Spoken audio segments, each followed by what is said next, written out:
lihat bagaimana satu umpan kali kepada M. Hilam. Atau juga satu Hamka Hamzah, peluang dan hampir saja bagaimana Hamka Hamzah membantu penyerangan. Satu penyelesaian dari Aliudin masih dapat diamankan oleh Dadang Sudrajat. Umpan kali ini masih bisa diamankan. Dadang Sudrajat memang pantas ditempatkan sebagai starter oleh Coach Gurning sejauh ini. Ya, saya melihat ini adalah pahlawan bagi Persitara. Bagaimana ia bisa mengintersep umpan yang diberikan oleh Emil. Dan lihatlah di sini bagaimana ia bisa berjibaku sehingga harus membutuhkan pertolongan dari para pemain, dari para rekan sendirinya.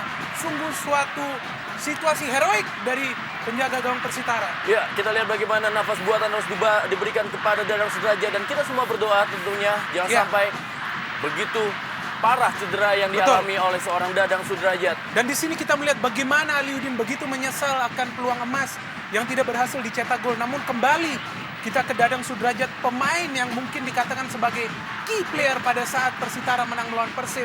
Sangat fatal apabila ia harus meninggalkan lapangan.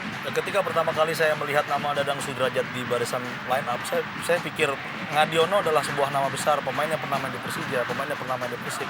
Tapi nyatanya Dadang mau membuktikan kapasitasnya bahwa dia adalah pemain yang sangat berkualitas. Dan kita lihat dia adalah salah seorang pemain yang cukup berani meninggalkan sarangnya, beradu badan. Sampai tampaknya cukup berbahaya ya, ini. Kita bisa melihat bagaimana dari kejauhan memang Dadang Sudrajat masih belum sadar diri. Ya, oksigen ya, bantuan oksigen. Dan di sini kalau kita melihat bagaimana ia melakukan penyelamat, ini sungguh luar biasa. Karena posisi Aliudin dan Dadang hanya one on one, tinggal berhadapan. Namun baik sekali, dan ini mungkin yang mengakibatkan bagaimana Dadang bisa cedera. Iya, kita melihat di sini benturan dengan pemain Persija BP Bambang Pamungkas. Ya, satu benturan yang tentunya tidak disengaja membuat Dadang Sudrajat harus menerima perawatan dari tim medis. Dan sama-sama kita juga harus berdoa untuk Dadang Sudrajat. Semoga ini bukan menjadi cedera yang sangat mengkhawatirkan tentunya. Dan ini sangat krusial bagi Persitara. Kehilangan kiper beda dengan kehilangan pemain belakang, pemain tengah atau depan. Kehilangan kiper adalah sebuah hal yang krusial dan dalam situasi seperti ini tidak mudah bagi Dadang untuk bisa langsung kembali ke lapangan. Kita lihat bagaimana sepertinya memang dagu dari Dadang Sudrajat mengenai punggung atau juga pundak dari Bambang Pamungkas. Ya, sesuatu yang tidak disengaja tentunya. Sebagai seorang striker memang Bambang patut meraih bola tersebut, mencoba melakukan sundulan. Namun inilah sepak bola, bagaimana seorang pemain bisa cedera secara fatal ya pada saat ia beradu fisik, beradu badan. Ya, inilah dia Ngadiono, penjaga yang juga pernah berbaju Persija Jakarta, sudah disiapkan oleh Coach Gurning.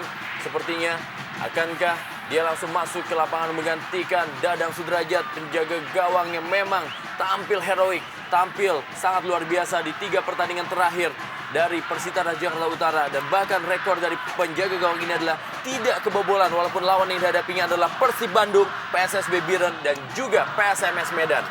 Satu hal yang kita harus cermati di sini, bagaimana tim medis begitu sigap dengan peralatan oksigen sehingga Dadang Sudrajat sudah kembali. Kita melihat mulai memasuki lapangan kembali untuk bermain, dan simpati yang diberikan BP ini suatu contoh yang baik. Kita melihat dalam sebuah pertandingan klasik Liga Indonesia. Dan tapi kita harus bersyukur juga tidak terjadi suatu hal yang sangat fatal terhadap Dadang. Kita tahu sepak bola adalah permainan yang penuh benturan fisik, dan bahkan tanpa benturan fisik pun di dunia ini banyak main sepak bola yang kemudian meninggal karena sakit jantung, karena hal-hal yang tidak diinginkan. Ya, kita lihat Dadang Sudrajat masih bisa memperkuat Persitara Jakarta Utara, dan ini dia Gabriel Ngako akan melakukan tendangan bebas. Kita lihat Dadang Sudrajat kembali lagi berada di bawah mistar dari Persitara Jakarta Utara. Dan juga kredit poin buat tim medis yang begitu sigap untuk langsung melakukan pertolongan pertama terhadap Dadang. Ya, sementara ini PSIM unggul 1-0 atas Persebaya Surabaya. Satu hasil yang cukup mengejutkan tentunya.